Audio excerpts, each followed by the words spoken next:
We have 10 steps to a seamless purchase to assist our buyers in the process. And the first is speaking to a mortgage broker and getting you pre-approved, whether that is with your bank that you're currently with, or whether that is one of our providers and mortgage brokers that is outside of a bank. The second is researching the communities that you're interested in and what best fits in with your lifestyle. This could vary based on whether you have children, whether you want to be close to the mountains, whether you work downtown, or whether you work out of the city.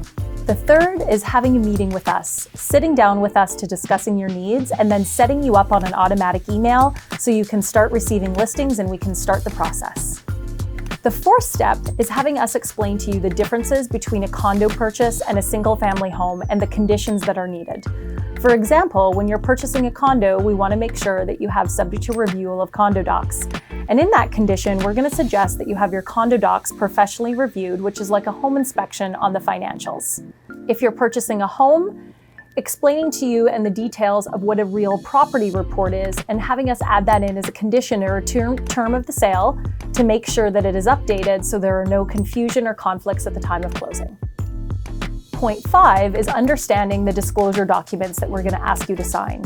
So we have something called an exclusive buyer's brokerage agreement, and that allows us to represent you, and it sets forth the duties that we owe you and that you owe us. And it goes into great detail about the inner workings of an agency relationship.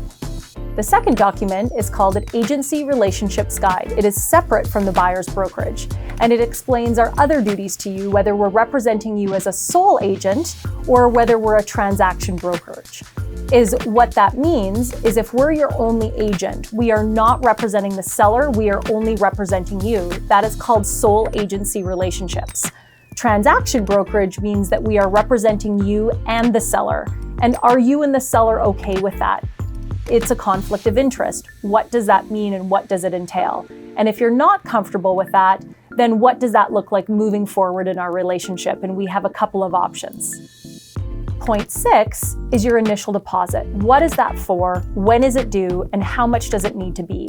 Those are all great questions and they will be determined based on the value of the home.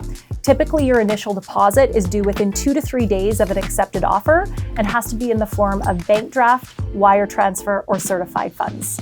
And then talking about the conditions. The conditions are to your sole satisfaction.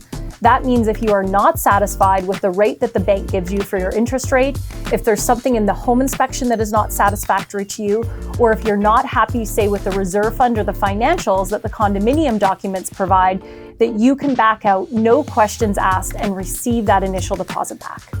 Number 7 is let's get you out looking. Let's start looking at the styles of homes that you want and the communities that you're interested in. Number 8 is let's discuss buyer beware, especially when the market is crazy. We have a lot of buyers that are feeling uneasy about the idea of not having conditions. If you do not have a home inspection, that means you take that house as is, where is. It's called buyer beware. The conditions are there to protect you, just like a financing condition is to make sure that that bank can properly appraise the home, that it's worth what you're paying for it. Now, when the market is crazy, what does that look like about not writing conditions? How could that impact you and how does that make you feel?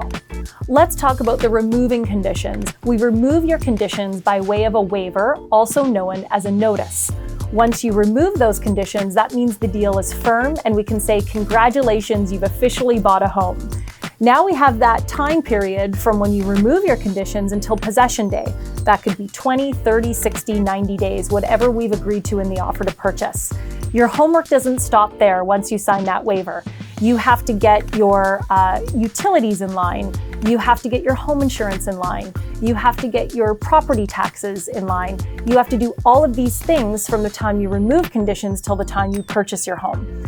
My team will send you reminders. They'll send you reminders on what to do, when to go into the lawyer and sign paperwork, what to expect on the walkthrough, how long it will take, and when we can give you the keys. And finally, possession day has arrived. What does this process look like? My team will meet you at the property within 24 hours of the actual possession date. This is to ensure that the home is in substantially the same condition as it was when you purchased it. We want to make sure that everything is in order, that your home is clean, that all the keys and fobs have been left, maybe a nice little note from the sellers to prepare you for your new home. And we can send you off with your new home. Congratulations.